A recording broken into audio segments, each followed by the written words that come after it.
গজলটি খুব ভালো একটা গজল, আমার খুব ভালো লাগে, আমাদের জাফরদা গায়। এবং যাদের কণ্ঠ জোরে হয়, আর নারী যদি জোরে আওয়াজ করার হুকুম পেত,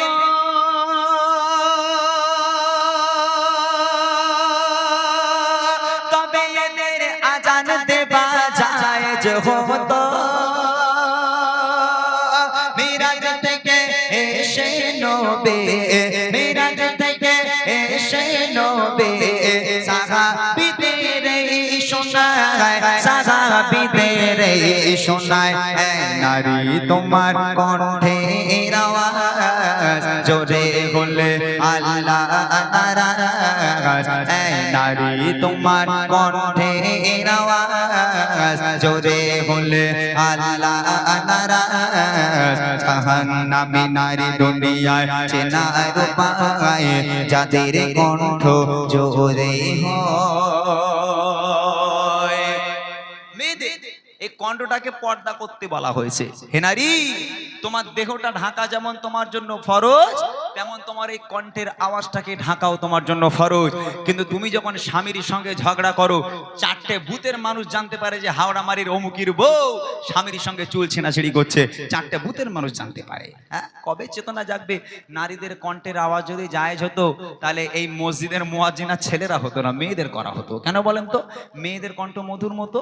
হ্যাঁ, এখন মেয়েরা মসজিদে আজান দিত, 1 লক্ষ মতান্তরে 2,24,000 পয়গম্বর নবী দুনিয়ার বুকে এসেছে। আচ্ছা, আপনারা কোনোদিন শুনেছেন কোন নারী নবী হয়ে এসেছে? আসেনি, সব পুরুষ। কেন বলেন তিনি?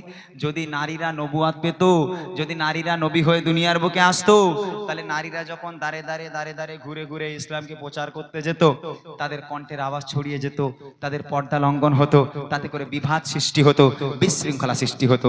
ওই জন্য আল্লাহ পাক আল্লাহ তাআলা 2,24,000 পয়গম্বর দুনিয়ার বুকে পাঠিয়েছে, সব পুরুষ, একটাও নারী পাঠায়নি। হে নারী, তোমার এই কণ্ঠে আম্মাজান ফাতেমা, তিনি সারাটা জীবন কাটিয়ে গেল।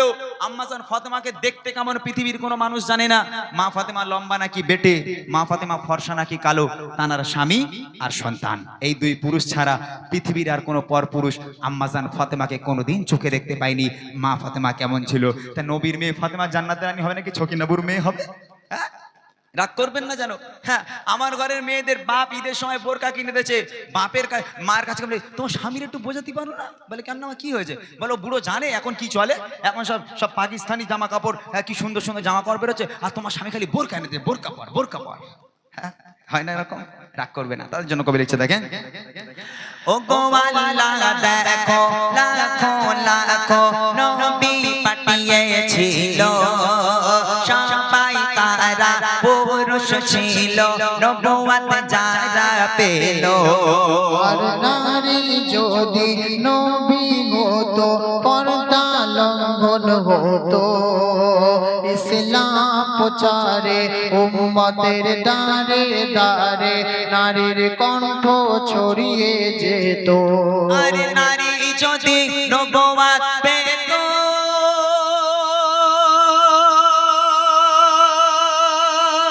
তবে আদমের কি কদর হতো,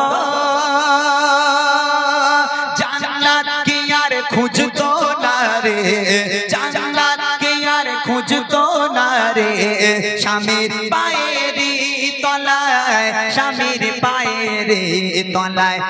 নারী তোমার কণ্ঠের আওয়াজ জোরে হলে আল্লাহ নারাজ।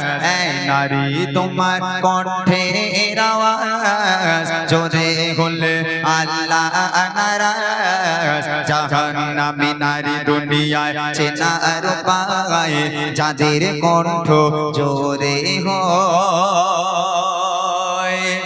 দ্বিতীয় নম্বর, কিসের জন্য নারীরা জাহান্নামী? এবার শোনেন।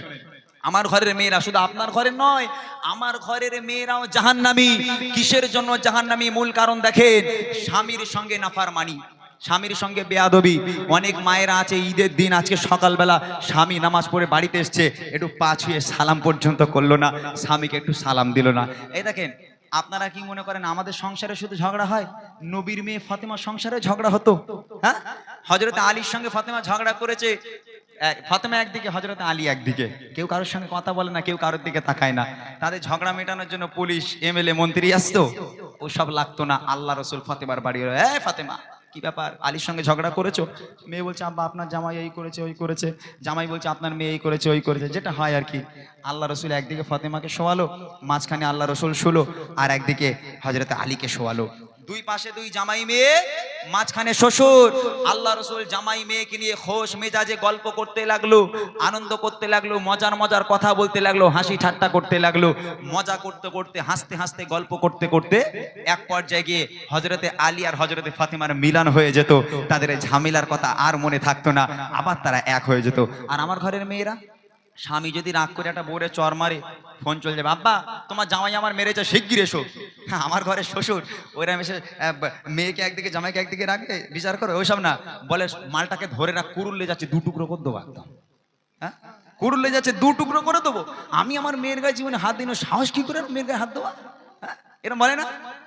আল্লাহ রসুল ফাতেমার ঘরে আসতো ফাতেমার সংসার বাঁচানোর জন্য, আর আমার ঘরের শ্বশুর শাশুড়ি আসে আমাদের সংসারকে তছনছ করার জন্য। আল্লাহ রসুলের কাছে থেকে শিক্ষা নাও, সংসার কিভাবে শান্তির করতে হয়।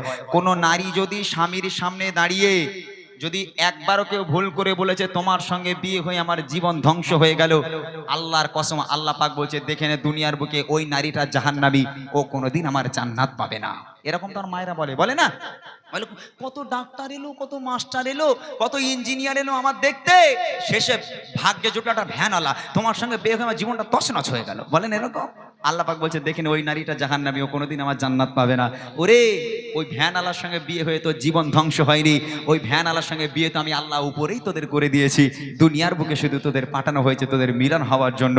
অতএব ওই ভ্যানওয়ালাকে নিয়ে আল্লাহ শুকরিয়া আদায় করো যে আল্লাহ পাক একেই আমার ভাগ্যে রেখেছিল, তাহলে তো হবে জান্নাতি। কবি লিখছে দেখেন, ও গজে নাগরিরা শামের উপর হুকুম তামিল করে, আরে ভুলে যেও না তুমি সৃষ্টি হয়েছো পুরুষের বাম পা জোড়ের হাড়ে।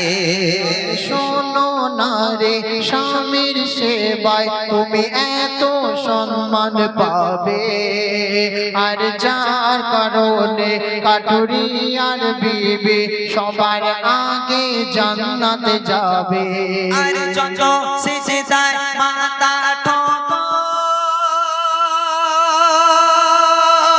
আর আল্লাহ আল্লাহ যত জপো, জান্নাতের দরজায় আটকে যাবে, জান্নাতের দরজায় আটকে যাবে। স্বামী যদি নারাজ হয়, স্বামী যদি নারাজ হয়, নারী তোমার কণ্ঠে আওয়াজ জোরে বলে আল্লাহ নারাজ, নারী তোমার কণ্ঠে আওয়াজ জোরে বলে আল্লাহ নারাজ। জাহান্নামী নারী দুনিয়ায় চেনা রূপায়, যাদের কণ্ঠ জোরে হয়, যাদের কণ্ঠ জোরে হয়, যাদের কণ্ঠ জোরে